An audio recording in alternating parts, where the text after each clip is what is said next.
The fluorescent lights in the downtown Chicago research lab flickered like nervous eyes, casting thin shadows across a maze of half-assembled machines.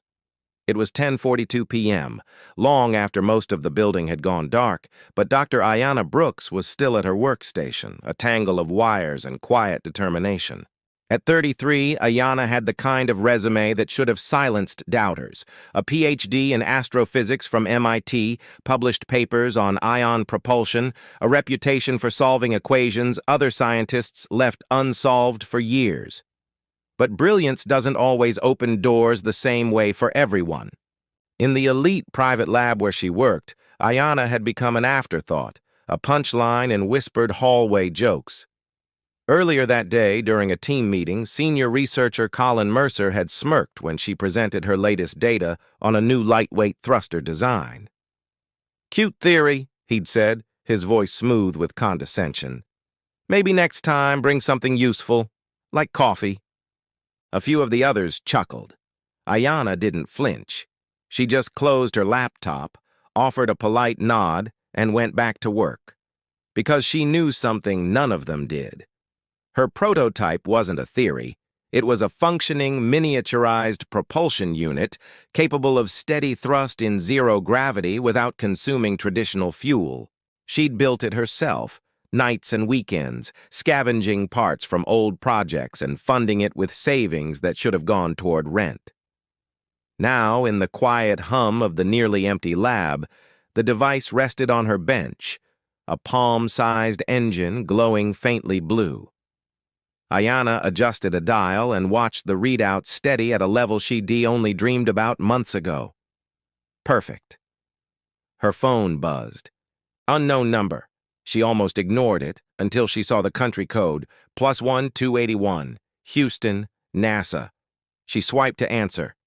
"Dr. Brooks?" A calm but urgent voice filled the line. "This is Flight Director Serena Kim at Johnson Space Center. We apologize for the late call. We've reviewed the technical paper you submitted to the Propulsion Journal last quarter. We need to speak with you immediately. Are you available to join a secure video conference in 10 minutes? Ayanna blinked. The paper she'd submitted had been stuck in peer review for months. "Of course," she said, trying to keep her voice even. 10 minutes later, her laptop screen flickered to life, revealing a grid of faces, engineers, mission planners, even a deputy administrator. Serena Kim wasted no time. "Dr. Brooks, we're preparing for a critical deep space probe scheduled to launch in 9 weeks. We just encountered an unexpected systems failure with our primary thruster. Your design, if it works as described, could keep the mission alive. Can you confirm it's operational?" Ayanna glanced at the prototype glowing on her desk. "It's more than operational," she said. "It's ready." Behind her, a door opened. She turned to find Colin Mercer standing there, a takeout coffee in his hand and a frown on his face. "What's going on?" he asked, eyes narrowing when he noticed the NASA logo on her screen. Ayanna didn't answer. Instead, she shifted the camera to show her thruster humming steadily. On the call, a chorus of impressed murmurs erupted. Serena Kim leaned closer to her webcam. "Dr. Brooks, we'd like you on the next flight to Houston, tomorrow morning. We need you in person to lead the integration team." Colin's mouth fell open. "Wait, this is your project? That thing we laughed about?" Ayanna finally met his gaze, calm and unwavering. "Yes," she said simply. The NASA team continued firing off questions. Technical specs, stress tests, energy requirements.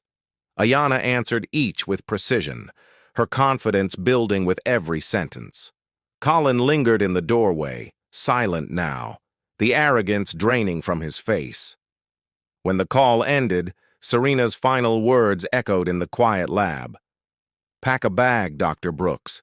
The future of this mission depends on you." Colin cleared his throat.